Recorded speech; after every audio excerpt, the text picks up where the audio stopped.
with no conditions. This is what it is, and this is, where I really have to live in the moment. And for that, obviously, you feel grateful, and a memoir about dying to live, I think, carries with it that message of like, wow, this is now living, that I had to come face to face with something that was going to suck this life away from me, and I found reasons that I need to be here. Yeah, there's a chapter called 10 Reasons, and it's interesting. It went from just writing my son down, like living for my son. I have he's 15 now. He was 13 when I was diagnosed. And, that's certainly enough reason to live. My son, my husband, my sisters, and my mom and dad. But, as I went, I realized you can lower your expectations, like just a glazed donut. You can put that on your list. That could taste pretty good. I've always been very healthy and self, and health conscious and everything in moderation. So it was pretty funny to realize, wow, maybe it's time to eat a glazed donut. Well, and just as you say that, and you're chuckling about it, but making that, a reason to live brings forth that you really use a lot of humor throughout the book, which, that juxtaposition with the tough subjects that you're talking about, whether it's the cancer or the depression and just these stresses that are going on, there's always this humor, and we're kind of torn. I was torn. Like, I'm chuckling, but this is serious. Yeah, a lot of people say they find themselves laughing and crying in the same sentence, and I love that. It's meant to have a lot of humor. Everything became funny, and where depression it didn't provide me with any humor. It used to be a muse when I was young. Those, for some reason, cancer was it was funny. I think it's funny that, first of all, that I'd spent so much time berating myself only to realize that life is full of tricks.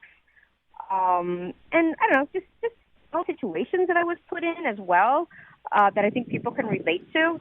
They provided humor in a way that was unexpected, but it did. It just kept coming out of me. So, I felt like that was, I don't know, I really, it's something that I could appreciate. It made it easy to write. And it made it easier to live through these things, to find the humor in it. And with all the reading that you did, the research and the awareness that we have, too, about humor, is that there's a real healing quality to it, that laughter is good medicine. Yeah, it really is. Yeah, it really is. And that's what makes it digestible, obviously, is that, I deal with some really deep things in the book, of course, but I think people are really relating to it because it's always followed up with a laugh. And I think I'm laughing at myself, I'm laughing at the situations, the world. Bodily functions can be funny sometimes, Yeah. And, it just occurs to me that that's what, including the humor, is what makes this so easy to read and something that we really want to keep reading, because there is this desire to have an understanding. Perhaps it's for our own awareness if we're dealing with cancer. Maybe it's for a friend or a family member. Maybe it's just general awareness. The humor helps us to just digest it and keep moving so much more easily. Yeah, thank you. I get notes all the time where people are saying they haven't read a book since 1980, and they sit down and they read it in a day and a half, and that seems to be like an overall comment, which is just really thrilling for me to know that people who are not readers or don't consider themselves readers are literally sitting down and not being able to put the book down, which is awesome. That is awesome, because this has been a passion to write a novel, to write a book. Here you're writing your memoir, see this come to fruition and be, really embraced by so many. Oh, well, there you go again. I mean, but the cancer being, I could see the gift in it. For whatever reason, it was a catalyst, but it gave me the beginning, middle, well, I didn't have the end, but it gave me definitely a beginning and a middle of a story, where I was sort of struggling writing a novel about a woman who had cancer 6 months prior, before my own diagnosis. it was going to take a lot of research, and I didn't have the resources, meaning I didn't have family history of cancer. I'd never had been in a cancer center. To make it authentic was going to be really difficult, and I don't consider myself, or I hadn't considered myself a memoirist, because to me, I was actually embarrassed to tell people I wrote a memoir. I think naively, I think it's like an autobiography, which is different. Like, what's my story? Why would I be writing a memoir? But this novel that I was writing, when I realized that I was the one, I was actually my character, I was shocked, and I felt like, oh my God, here's all the material that I need, handed to me on a silver platter, So I would walk into cancer centers and doctor's appointments and everything that I did, acting like my character. I think it helped. I think it helped me a lot, realizing like I was getting material for my book. But it turned out that my novel quickly braided into my own story. And there's a lot of irony in that. Yes, and you share that throughout the pages of why didn't I notice her before? And it's really great food for thought because it helps us to think about some of the things that are going on with us and to find where those kinds of answers or why things happen as they do. It's philosophical in that way. Yeah, you're really right. Because I learned so much about myself through writing. I think any art that I do, any craft, and I'm a storyteller. Whatever the modality is, I like to write stories, whether it's through filmmaking. But I find that things just around me, they're great stories, and people can relate to them. And we all do. We all, in our lives. I mean, it's not easy to say, you're feeling depressed or this horrible thing, this happened. Just turn it around and make it into art. It's not always possible. But this time it was for me. Right. I used this experience. And do you feel then, with that kind of a turn, that it's projecting you into new areas, perhaps more in terms of the creativity with the films that you make, or more writing in terms of books? Yeah, I'm working on a new book, and it's a novel, and I keep thinking, oh God, please don't give me more material for another memoir. It's like I tend to manifest things. So if I have an idea, I tend to act them out, and that's like probably not so healthy for relationships or health, obviously. I feel like somehow I manifested my own cancer, which I know is complicated. I think it's again, that's a big part of the book about the cancer and how I had an issue, a regret that I feel like manifested in this cancer, so to speak. But yeah, I do. I think all the stories around me are things that I delve into, and I hope to add fictional aspects. But I draw from my own life, and so I'm working on that right now. Working on a new book that hopefully won't become a memoir. Okay, I hope that for you too, because having to go through such heavy-duty life lessons is quite challenging. And you describe yourself, and I mean, you're just this tiny, tiny woman, but obviously very powerful and strong. I hope you've gained some weight. Yeah. I'm eating all, there's one thing about this. I do the no denial diet. A lot of people, they go right to juicing and all these, they do these coffee enemas and all these things. I've done the absolute opposite. It's like, I eat whatever I want. I drink, not crazy, but I drink. I'm not over here starving myself, but, I still have a pretty active lifestyle as well. I still work out but I think I'm even now, after the cancer, more willing to slather mayonnaise on my turkey sandwich. So. Just have joy. Enjoy life and the things around you. Exactly. Right. Yeah. So we've talked about cancer in general, and being that it's such a big thing in all of our lives. It's the number 2 cause of death in the world. And some of the cancers are more prominent than others. Let's talk a little bit about yours, because it's it is common in women, but it's not like way up there on the scale. Yeah, no, they call it a rare cancer. It's they also call it the silent killer. And the reason is because the symptoms are really difficult to cite. I had nothing besides a distended belly. And for women, that could just be about anything. Irritable bowel syndrome, menopause, it's just things about just being a woman. You take it for granted. You don't think, oh my God, there's a sign for ovarian cancer. But I don't know how much education there is on it. Just with breast cancer, people are much more aware of it, and there's a lot more celebrities out there, a lot more, pink ribbons. Where ovarian cancer, it's much smaller relatively. And yet, when we're talking about, I think the statistic I read was 30,000. That is significant. That, even thinking about one person's life, you think about your life. This is significant. So I know they can't put all those research dollars into it, but still, when we're talking over 30,000 women that are impacted by this every year, there needs to be more awareness. Yeah, and unfortunately, it is typically stage 4 when it's found. For me, it was stage 4. It was very aggressive. As my doctor said, it was aggressive. It's advanced. He kept saying it over and over again. Like I didn't get the message because because you don't detect it early, and by that time it's metastasized to other areas of your body. And there's no good testing for it. Exactly. Yes. So it is something that I feel that you're bringing more needed awareness to this disease, through the writing. It's planting a seed in our minds. Yeah, I think just because people will look at me and they'll say, well, oh my God, she's so healthy. Look at her.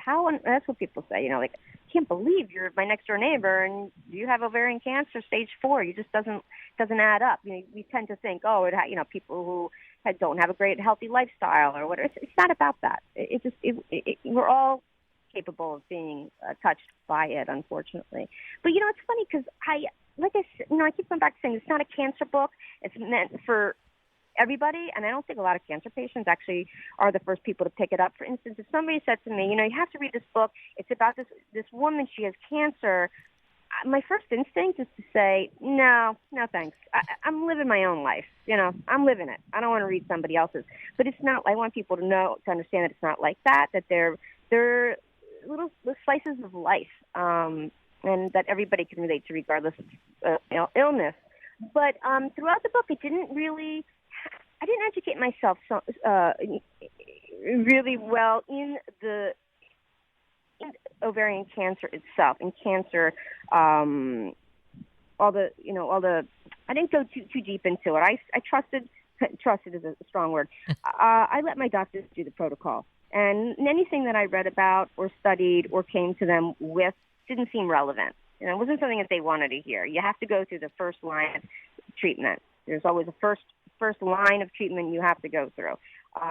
So I don't know. I didn't educate myself to the extent that perhaps I will in the future. Now that you say, maybe I have an opportunity to help the awareness of this horrible illness. And I really, truly appreciate how you've stated this, Beth, because agreed, it is not a book that is about cancer. Cancer happens to feature in it to some degree. And part of that, too, I think we can glean from it because of these great vignettes of how you share your story is how important having a support network is. Your sisters and your mother were just real champions for you. Yes, and a lot of people comment on that too. That's definitely one of the various themes in the book. I think my sisters and my mom come very much into play. They're wonderful characters in general, and the bonds that we share, the love that they have for me and the baby of the family. They swept me up and brought me to Maryland, where they all live, to care for me while my husband and son stayed back in New York. And I think it was easier to live that out in front of them than in front of my son and husband, during the treatments and so forth.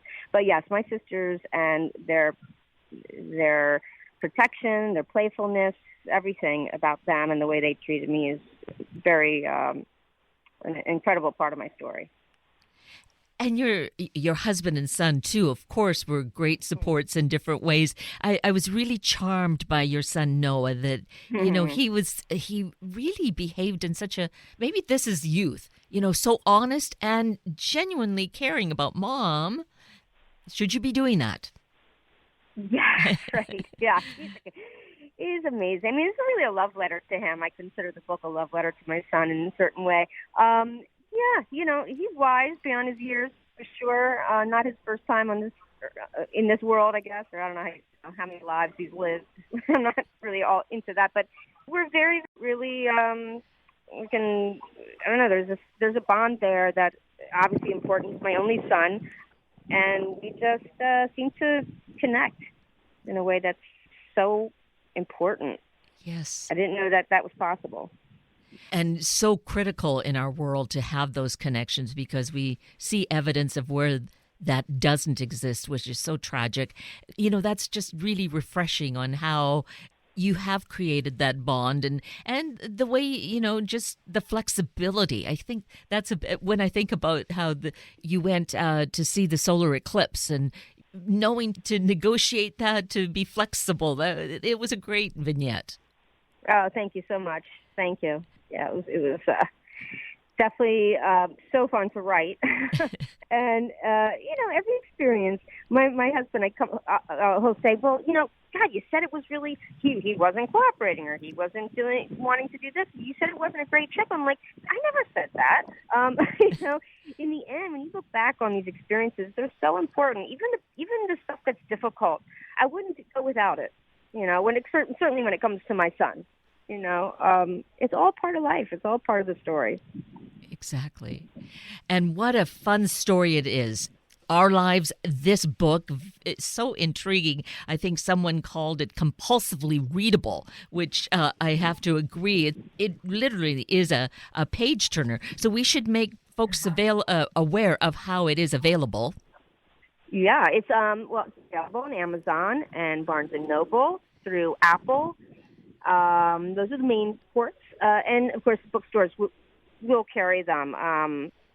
I don't know to what extent yet, but Apple, Barnes & Noble, and Amazon, both on paperback and ebooks. And, mentioning bookstores, I do love the smaller bookstores, the independent bookstores. Yeah. So all it takes is to walk in and say, hey, I heard Beth Cramer speaking. Do you have her book? If you don't, order it. It's that simple, right? That would be great. Yeah, that would be great. I think it's to come, but yep, absolutely. And, to just get a more of a sense of who you are and what you're doing, we should mention your website. Yes, of course. Beth Cramer, so that's BethCramer, Cramer with a C.com. I have blogs on there. Started a blog, about maybe 7 up right now. And check it out, BethCramer.com. Which is great, yes. And we can just get, just that much more insight. And with the blogs, you're giving us that opportunity to keep hearing more stories and be more entertained just because of the way you handle it. Yeah, I mean, very much in mind, obviously, the same, style of writing. And they're meant to be. I mean, that's the thing about the book. You can almost pick up the book, even though it has an order to it, has a flow. But you could pick it up and read a chapter, and it could be a standalone. And that's why I like reading. I love reading from the book. I love doing reading events. So when you do that, do you have a particular chapter, small chapters that they are? Totally depends. Yeah. That you have a favorite, or yes, does it depend on who your audience is? Yeah, it definitely depends on who the audience is. I can read the audience pretty well. I mean, it even depends on what city I'm in or what state. But because there's so many various themes and various situations in the book, it's fun to pick different ones and not always read the same. I do love the Eclipse chapter. I think that's, I don't know, but everyone has a favorite, and they're not all the same. And, that's the thing about even ourselves reading. We'll just day to day, we might have a different feeling of what we want to read. And, that's what makes this book so wonderful in the way that you're saying, just pick it up and open it up anywhere. Yeah, that's what my son did. Really? He wanted. Well, he's so fun. He's a reluctant reader, and he struggled with reading, but yet, of course, in the course of me writing this book, very excited to read the book. This is one book he was going to read, maybe his first. So, and I was worried about this because there are things in the book that wasn't ready to share with him until he's 21, if ever. And so I have to deal with this. How am I going to do it? I have to sit him down and delicately explain some of the things that are going to be perhaps difficult for him to hear. And I do, and we cry, and then we hug, and then he says he loves me. So he's our one child, and our bonds, the three, my husband and I, and he have together really special. And then he doesn't read the book. And so one day he goes through the contents, and he goes to the chapter titled Sex. SEX. Reads the chapter, looks at it, and goes, "Oh, I don't know about that." And then he closes the book, and that's the last he's read. But he's gonna, he will when he gets to it. He's going to hopefully really he'll learn a lot about his mother, I'm sure, and how I feel about him. But it was just pretty funny that's the one chapter he read. It's not like I don't know if you read that chapter. I did. Yes. It's not X-rated. No. Really, so I think it's like, but still, it's just like, of course, that's what he's going to do. 14-year-old. The other one that I think he features in quite in a very cute way is regarding marijuana. Oh, yeah. Oh, boy. Yeah. He did his research there. I mean, that was very, very funny. Yeah. Oh, man. Yeah. Yeah. So maybe that's just a little bit of whetting the appetite. So need to pick up a copy of the book in order to find out more about that, because here in Washington State, marijuana is legal. We can smell it in the air a lot. Yeah. So it's just all these different perspectives, these different vignettes, lots of food for thought, and really a fun read, even though, as we said earlier on, it's serious, but life has that mix of seriousness and fun, and we make it work to be the best that it can, which is definitely what you demonstrate you've done with your life, Beth Cramer. Thank you. It's authentic. That's for sure. Yes. That's the word I get, and raw. And I'm just really grateful that I was free enough to do that, free enough to land and share it. So thank you so much. Really appreciate your accolades. Well, I appreciate your writing, all aspects of it, and not the least of which is the entertainment value, saying that in a qualified way. But it is definitely such a great read, and I look forward to what is going to be your next production. Thank you so much. I'm going to try and make my way up to Seattle and do some readings up there and explore. It's just so beautiful. So right now I'm on vacation on an island. So I'm, this is also giving me the freedom to just put more things on my bucket list, if you have to call it a bucket list. But I do like to travel. And yes, I wanted to mention that I'm so glad that you have this adventure, this wonderful travel that you fit in for this year.